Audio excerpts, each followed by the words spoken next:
Yes, I have. And just next. Oh, what handy. There you go. Hi, morning everybody. Oh, sorry, morning. Thank you for inviting and giving me a V-Smile tag. So on the Twitter theme, if you want to comment as I'm speaking, I'm at Mick. You might want to follow me. About 80% of it's sort of broadly health and wellbeing, social care. But I do warn you, 10% of it is weird art stuff, and the other 10% is drunken rants about the horror of being Leeds United fans. So, the swings and roundabouts with that. It's probably worth it. He's mentioned me, Pat, just mentioned my old job before my relatively new job. So up until quite recently, I was a commissioner, I was the Deputy Director of Adults and Health in Leeds, which was a joint job with the CCGs. So I was responsible for all adult social care commissioning, but also public health, housing support, and we jointly commission with the NHS, mental health, learning disability and dementia services. So quite a broad remit, but I mention that for two reasons. One of which, I would suggest the only thing, or certainly the most substantial thing that allowed us to balance the books in all that work was our focus on community, and more recently, particularly on asset-based approaches within that. And the second thing is, what I'm talking about here is not just some little project.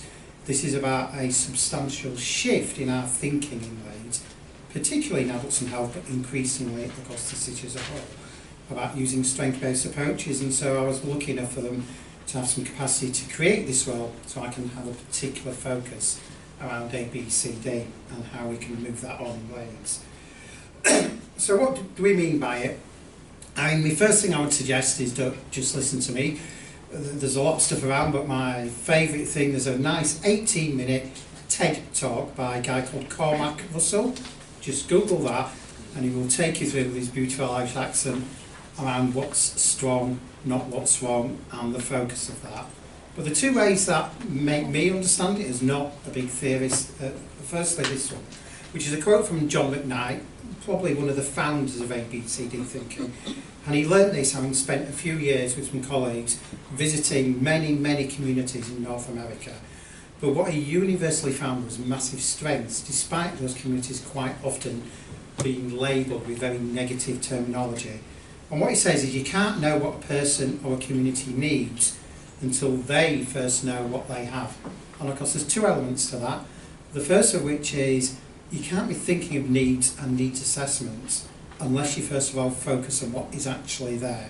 What do those communities have is more important than what the gaps are.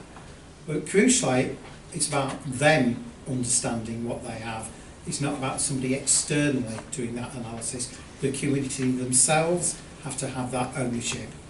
And the second way to understand it is quite a simple thing. It's a glass half full approach to the world, which fits generally, I think, with social work practice. I think we all know that you're better when you're working with individuals to focus on some of their strengths, and that's certainly what the strength-based social care is about. I think if you're a manager, you probably know that in terms of working and supporting staff, it's good to focus on what people's strengths and build on those, and not just always obsessively focus on what's not there. It's also important, because in terms of resource issue, and I speak probably as somebody with a strong commissioning background, it's really difficult to do something with an empty bit of that glass, that space. What can you do there apart from maybe trying to top it up, which is increasingly difficult. What you can do though is a lot with what's in the glass.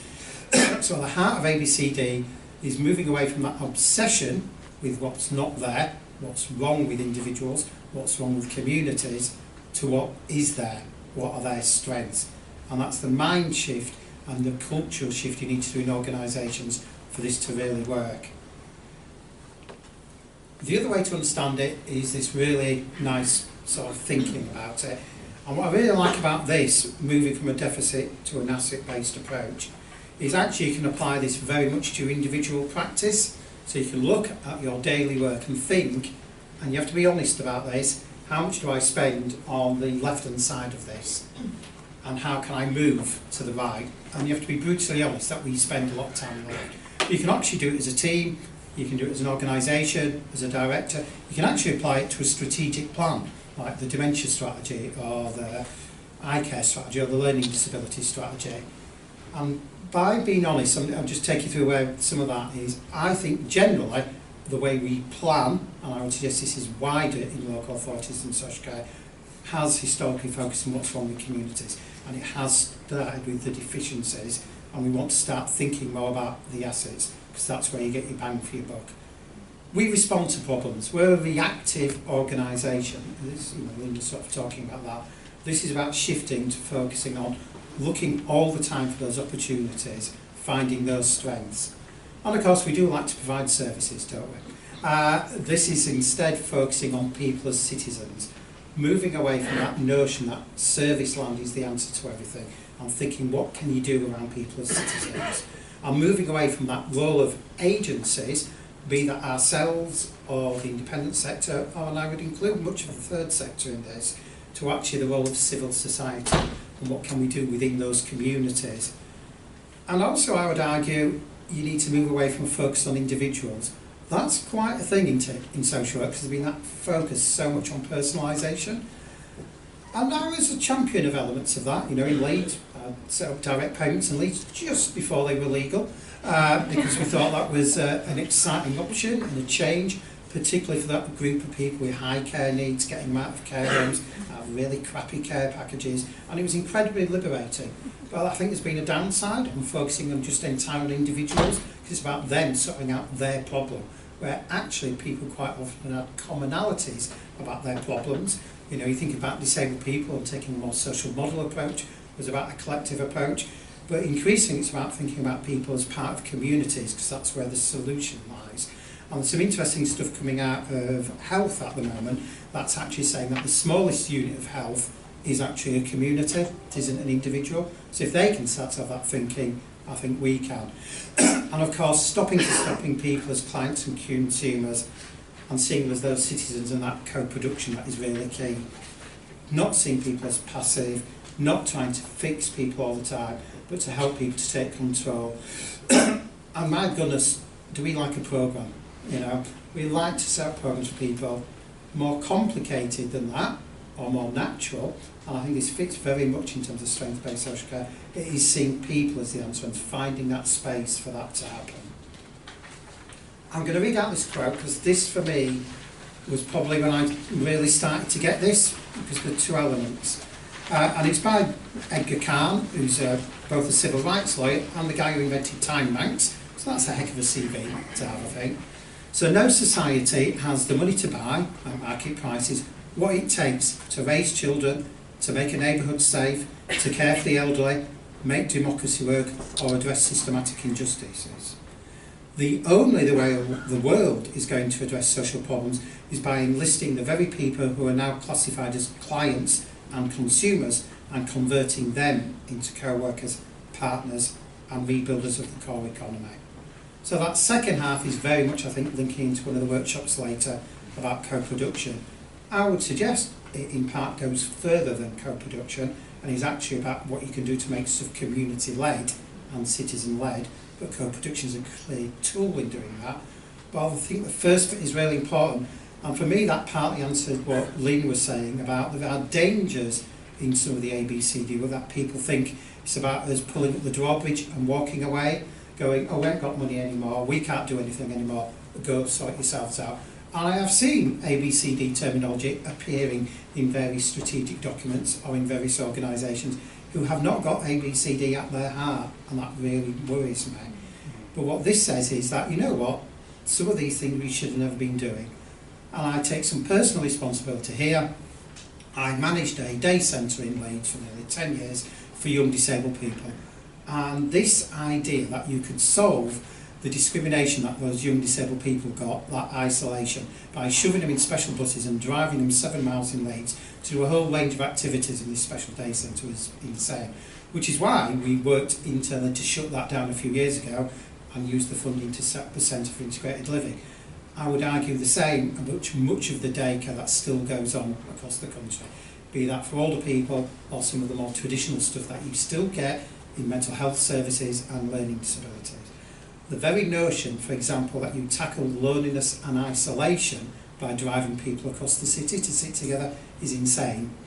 The way you tackle that is by those very communities themselves becoming the answer.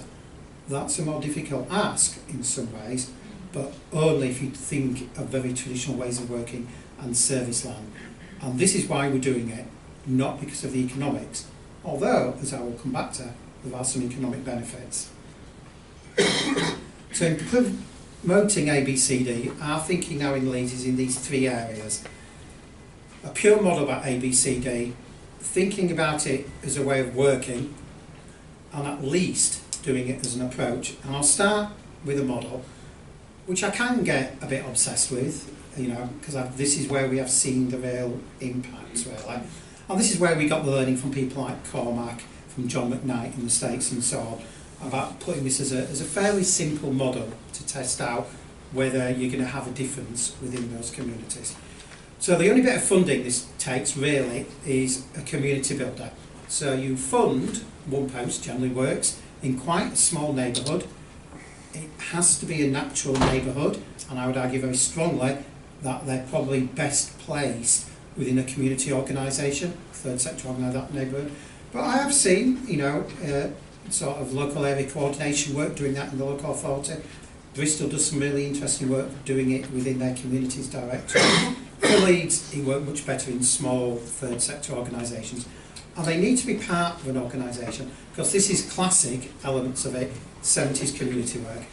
You have to walk the streets, you have to go to everything, that community builder, you have to go to every coffee morning, everything that opens, they have to sit around the cafes, they have to sit around the pubs, and they have to meet people. And the first few months, nothing happens. It's quite a difficult role, because you come back and think, no, it's happened. And actually we've seen people get sucked slightly into service land, because that's a nice safe place, and we have to go, no, we're fine, something will eventually happen. And what they do as they walk those streets and go to everything is find those community connectors. Those people living in that community who, with a bit of support, a bit of encouragement, are willing to give of their gifts and to set things up. And they can be quite small, they can be quite large. It's about setting up local, small groups that connect people together. And what's been really interesting as an extra benefit from that we found is that quite often those community connectors are people who traditionally might have seen as being people who receive services. Because it is people with a bit of time on their hands in some cases, older people, people not in work, people with mental health needs and so on. But they're the ones with a bit of support can start to give their gifts. And I'll give a few examples, but in a few of the areas we're doing in Leeds now, you're seeing dozens and dozens of those people who agree to support that. What is critical in this is those people are not volunteers. There is no DBS check going on here. You are encouraging neighbourliness. And I'll give you a little example I just said the other day, which was not a group one, it's about an individual, but it's an area that's been doing this for some time. So the community builder has a lot of contacts with community connectors. And she works in a third sector organisation, and she got a call from an older woman who lived at home, is bedbound, I hate that phrase, but she'd been sleeping downstairs for a long time, but health had deteriorated. And so she was getting a new bed delivered by the Community Equipment Service later in that week. But she wanted to keep her old bed, because it was a really nice bed, and have it moved upstairs for when her sister came to stay. So she ran up this organisation, what can I do? So the community builder just said, oh yes, I know where you live. She said, oh, I know somebody who lives down your street, these connectors. So she rings this guy up, he's at work, but he says, oh, I can come out at lunchtime, I'll meet you there. And together, they just moved the bed upstairs. Now that guy who came to this person's house wasn't a volunteer, wasn't part of an organisation, but he was connected to that community. Now, I'm not too certain what would have happened if the woman had rung social services instead and asked to move a bed. I suspect it wouldn't have been that afternoon. And I suspect it might have cost more than nothing.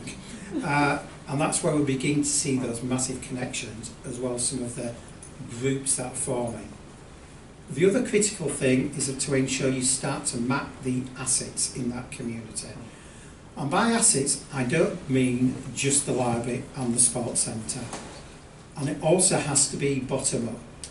I remember doing this bit of a development once with some councillors in Leeds, and because they had the resources, they actually produced the asset maps for us already. So they had huge tables like this where they printed massive maps of the area, and they'd already put on all the assets, the library, the sports centre, the council office, and it wasn't until we brought the community in who started to add, oh no, this laundry, they'll do you a free service wash if you're disabled or you're an older person. The Weatherspoons you can buy a cup of coffee in the morning, you can sit there all day with free Wi-Fi. This is a really good place for seating. It's about building those up, and it includes people's gifts. When we do this as a training, I try and get people just to talk, walking down your own street and you block. And I've never done it where people can't start to identify massive gifts within those communities. The older person who might not go out much, but she'll be the person who will accept Amazon parcels for the whole street, and then she gets a connection in return. People who share out their free Wi-Fi, pull their groups together. Of course, I did it in Holland quite recently, and literally people lived in windmills and had dairy farms and had all these exchanges and reciprocity going on. But it has to be that bottom up. It's no use somebody like me in my board or a commissioner having some huge asset map of Leeds. People are always trying to sell me asset mapping tools. It's no use. It has to be owned by that community. Part of this process is then recognising the strengths within those communities, because many of these communities have taken on that very negative value of themselves. One of the best places I've seen this work is in the Egyptian traveller community in Leeds, who had taken all that incredible negative view of themselves. And I've actually had a massive shift in thinking about the strengths within Egyptian traveller communities, and that begins to shift the entire narrative. But it does cost a little bit of money. Small sparks funding. And when I say small, I mean £50, £100, £300 to set up a knit and natter group, to set up a reading group, to set up a walking group. And what's been interesting in that is the evaluation and the monitoring of that. Send me a photo. That's it. I ask for a photo and a story every so often. I mean, some people are still obsessive. They still save their bus tickets and everything. I'm not really interested in that. No one has ever ran off with the money. But what's really interesting is they don't spend it. And I don't mean that's positive because we save money. It all helps. The reason they don't spend it is if you give a third sector organisation 70 grand a year and monitor the arse off it, they will spend 70 grand a year. You give an NHS organisation 1.2 million a year, they'll spend all 1.3 million of it. You give to older women £60 to set up a knit and natter group, they will stretch that money forever. But how they stretch it is, it turns out they don't need to book a room, because it turns out no one goes to the pub on a Tuesday afternoon and they'd be happy to have a group coming in there. They don't need to print a leaflet because somebody's brother works at a printer's and he'll run you a couple of hundred off. They don't need to buy an iPad because somebody says, oh no, the library's got a free iPad scheme, let's meet there. And they start to make those bigger and better connections through the community. And seeing that happen with dozens and dozens of groups is really liberating. And I'll just give you a couple of examples about how this works. So the one on the left was one of the first ones we did. It's a terrible name, the Senior Network Support. It was some European funding that was still used to test out our thinking on ADCD. So the guy in the middle, you might not have seen, but with the braces. So the community builder came across him, and he was a retired parks attendant. But he had a hobby of whittling, carving wood, particularly making walking sticks. So the community organiser said, oh, that's really fascinating. Would you like to do a little show and tell, do a bit of a class? He went, no, it'd be interesting. They went, no, it's really great. So she encouraged him to do this, and initially they did it in a little community centre, because he was a bit nervous, he'd never done it like that before. Actually, now they do it in his garden shed. He has a very big garden shed. And what they do is, one day of the week, they walk through this big park in Leeds Woods. Because he worked in parks, you know what he's looking for, and he finds broken branches and tidies up a bit. And then they go back to his garden shed, and a group of them, most of them, not entirely, there is actually a woman in that photo, and while they're whittling, they sit and chat, of course. But they talk about being widowed, they talk about fuel poverty grants, they talk about those connections, they start to support each other, rather than, as Lynn was saying, oh my God, you know, my life crap, I'll go to the GP. And they just start to make those increased connections. I think a few years ago, he would have sort of been the sort of person who would have ended up in a day centre, or at least in a third sector organisation. Now he's giving of his gifts to that community. The one in the middle, the woman in the red, and she's actually quite well-known writer in Leeds, and she was quite interested in doing a poetry group for new migrants, particularly from women from the South Asian community. And the idea was that people would bring poetry and prose from their home country, and then read it out in a group, and then they would literally and figuratively translate it. And that group was working really well, and then two really interesting things happened. One of which is, during one of the discussions once, one of the women was saying how scared she was because she had a 14-year-old daughter, and she was really worried about her growing up in the West and what might happen to her. And another woman in the group challenged that and said, no, you know, she's going to have all sorts of opportunities. She might end up being a doctor or a lawyer or a teacher, things that, you know, were never going to be an option for us. And so between them, they decided to set up a group, and as a result of that, there's now an Afghan mother and daughter group that regularly meets to discuss those sorts of things, and it's had some lively debates within that group. The other one, and so when I started getting emotional, because it's the last time I cried at work, they decided to start writing their own poetry. So they worked together, both doing a group poem, and then we're all going to do individual poems. Quite a big community event in Leeds. And then one of the women did a poem about her personal experience of domestic violence while she was still in that relationship, in a public meeting. It was just incredible. And then she was supported by those members of the communities to safely get out of that relationship. You can't plan with ABCD what your outcome's going to be, but you make those community connections, and that community will ultimately solve its own. And I'll give you one more, because you've got these dozens of groups. So I heard of one the other day. Looks a bit like a dating agency, I think we seem to have set up. So it's I can't remember. So basically the idea is that this idea of getting people together through the medium of pub lunches. But it seems to me to be dates. But how it works is she's advertised all across the local area, and then people write to her if they're interested, and she matches you up, and then she will go with you for the first pub lunch, and that's it. If you get on, you get on, and blah, blah. Well, I thought it was a really nice little thing, you know. Again, no DBS checks here. This is encouraging people to be maybe a bit more than neighbourly in this case. But then what happened one day, the woman who was in the pub, and the pub landlord, she was always used the same pub, so she knew where it was and everything. And he said, why is there all these older people coming to my pub? She said, oh, I'm doing this project. And he went, oh, that's really interesting. And they did two things. So the one that got in the paper, we know, which is nice, but not the best thing, was he put on a Christmas meal for everybody.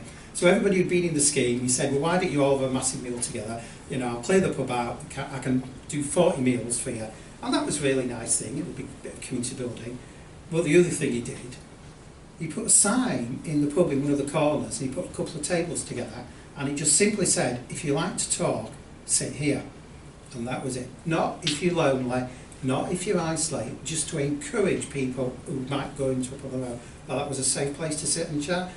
And that's what you begin to see now just grow in all these little communities in different neighbourhoods of Leeds. However, even though it's very cheap to do this, 25 grand a pop generally, it's quite difficult to do it across the entire city of Leeds, so we're probably doing it in about 5 or 6 areas. So we have to think about how we can nudge everyone else to start to take up on this approach. So what we're thinking is how we can apply it elsewhere.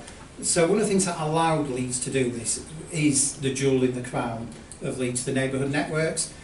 So 37 of them, all run by local older people, cover the entire city of Leeds, been going for 20 odd years, 25 years, eventually started to commission them about 8 years ago on an outcome spec. It's very simple, it's half a page paper, which was to tackle loneliness and isolation, to do a range of health and wellbeing activities, to ensure older people are connected into what's going on in the community, and that older people are involved in the delivery of all those services. We've been that confident, so back in 2010 we gave them 8-year contracts. That just runs out this year. We are now going to give them the first ever 5-year plus 5-year grant. It's a competitive grant, but we're pretty confident the way we've worded it. You have to run a local older people service, and it has to be run by older people. The other thing that we did was, during the last few years, the funding from that has gone up from 1.9 million to 2.4, and in the new contract, that's 3 million across the lot. That is at the same time, like Leeds, like other local authorities, has been hammered financially. 40% cut to the local authorities' budget. We are that confident, both in the approach of the neighbourhood networks and their potential to go further through ABCD. We think this is massive invest to save. And we have the evidence for this now. So Leeds spends less on home care and care homes than any of our comparators. And we think it's because of this and this approach. And we are now beginning to see that saving actually increase as a direct result of strength-based social care. And that's really powerful and interesting stuff. This is real, and I know Jerry's doing his preventative workshop earlier, real evidence of that preventative approach. It's also about how people want to live their lives. And I'm going to try and show a little video though, because once you start to get the asset-based approach, you can start to apply it for everything. So the Migrant Access Project is a project that came up us a few years ago. What had happened in Leeds, and this started from a deficit view of the world, is that we had a huge wave of new migrants. Unlike previous migrants into Leeds, there was no real history, so you had a lot of migrants from new countries who didn't have that sort of existing population to connect to. So they were struggling to know how the system worked, how you got your kids into school, whether you should go to the doctors or the pharmacist or the hospital, all that sort of stuff. So the original plan was to deal with that deficit model by training groups of them in how the system worked and then encourage them to go out. And that had value in itself and we recruited quite a few people. We then, because we were learning this ABCD approach, shifted it to start to think, what do migrants bring to Leeds? And I'm going to show you a little video with a bit of luck. I might have to flick a switch on. Yeah, come on, flick out. I should try. There's only a